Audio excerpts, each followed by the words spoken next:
श्री सीताराम चंद्राभ्याम नमः। अरण्यकांड 61वां सर्ग। श्री राम और लक्ष्मण के द्वारा सीता की खोज और उनके न मिलने से श्री राम की व्याकुलता। दशरथ नंदन श्री राम ने देखा कि आश्रम के सभी स्थान सीता से सूने हैं तथा पर्णशाला में भी सीता नहीं है और बैठने के आसन इधर उधर फेंके पड़े हैं। तब उन्होंने पुनः वहां के सभी स्थानों का निरीक्षण किया और चारों ओर ढूंढने पर भी जब विदेह कुमारी का कहीं पता नहीं लगा, तब श्री रामचंद्र जी अपनी दोनों सुंदर भुजाएं ऊपर उठाकर सीता का नाम ले जोर जोर से पुकार करके लक्ष्मण से बोले, भैया लक्ष्मण, विदेह राजकुमारी कहाँ है? यहाँ से किस देश में चली गई? सुमित्रा नंदन, मेरी प्रिया सीता को कौन हर ले गया अथवा किस राक्षस ने खा डाला? फिर वे सीता को संबोधित करके बोले, सीते, यदि तुम वृक्षों की आड़ में अपने को छिपाकर मुझसे हंसी करना चाहती हो तो इस समय यह हंसी ठीक नहीं है। मैं बहुत दुखी हो रहा हूं, तुम मेरे पास आ जाओ।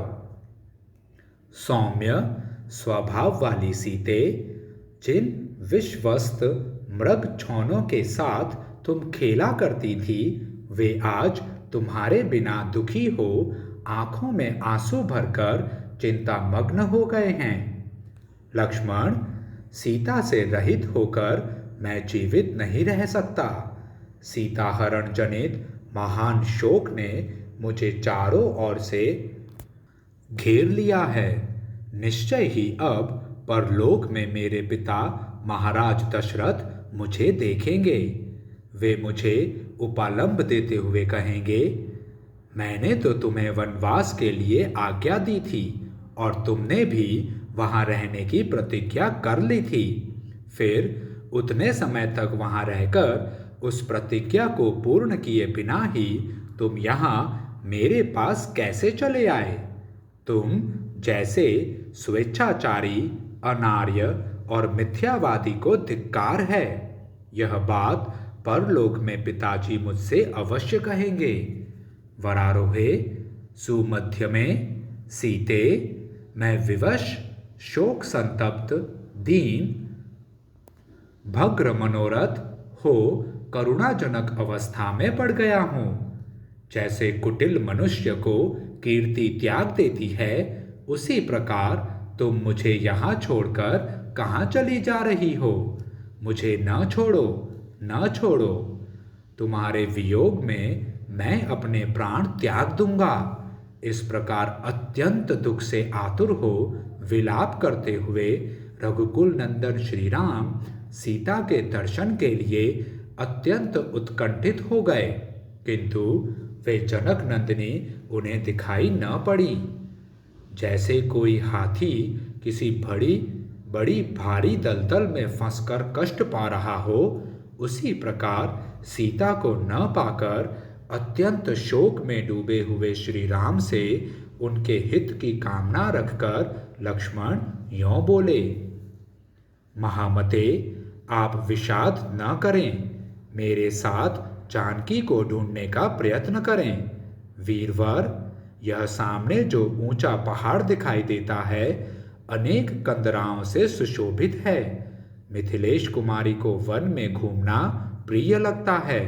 वे वन की शोभा देखकर हर्ष से उन्मत्त हो उठती हैं, अतः वन में गई होंगी, अथवा सुंदर कमल के फूलों से भरे हुए इस सरोवर के या मत्स्य तथा वेद सलता से सुशोभित सरिता के तट पर जा पहुंची होंगी, अथवा पुरुष प्रवर, हम लोगों को डराने की इच्छा से हम दोनों उन्हें खोज पाते हैं कि नहीं, इस जिज्ञासा से कहीं वन में ही छिप गई होंगी।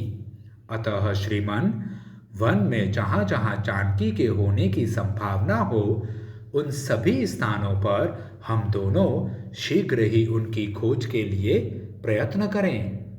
रघुनंदन, यदि आपको मेरी यह बात ठीक लगे तो आप शोक छोड़ दें।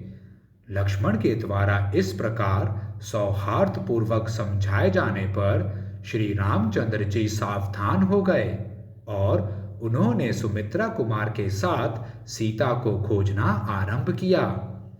दशरथ के वे दोनों पुत्र सीता की खोज करते हुए वनों में, पर्वतों पर, सरिताओं और सरोवरों के किनारे घूम घूम कर पूरी चेष्टा के साथ अनुसंधान में लगे रहे।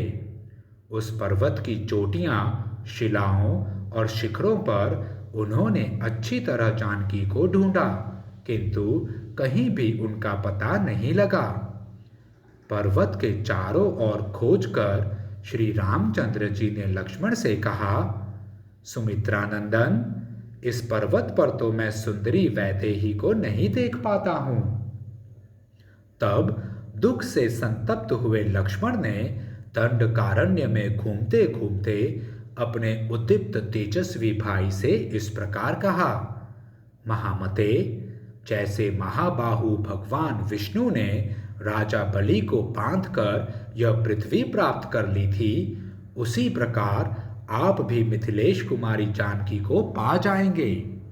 वीर लक्ष्मण के ऐसा कहने पर दुख से व्याकुलचित हुए श्री रघुनाथ जी ने दीन वाणी में कहा, महाप्राज्य लक्ष्मण, मैंने सारा वन खोज डाला, विकसित कमलों से भरे हुए सरोवर भी देख लिए तथा अनेक कंदराओं और झरनों से सुशोभित इस पर्वत को भी सब ओर से छान डाला, परंतु मुझे अपने प्राणों से भी प्यारी वैदेही कहीं दिखाई नहीं पड़ी।